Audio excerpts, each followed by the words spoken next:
Да, тоа се убави прегледни свијаци, се тука многу висока стабилност. Значи очекував дека ќе пролезга, меѓутоа уште далеко е.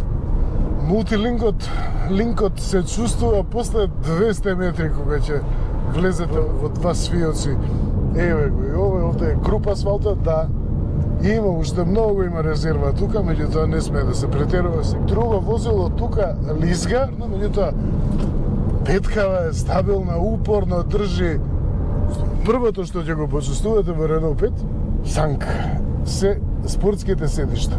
И со причина се спортски седишта, не е направен како градски автомобил, со кој што ќе ќе се трка човек од семафор до семафор, тука е направен како автомобил со кој што навистина може да се ужива и во возење, во динамичните својства, возните својства. Зошто толку динамика ја нагласува динамиката Renault? Затоа што ова е наследница на Renault 5 Turbo.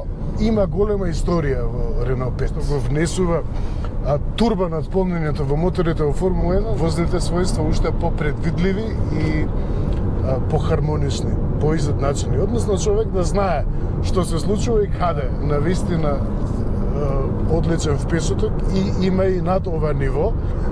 Има Alpine A290,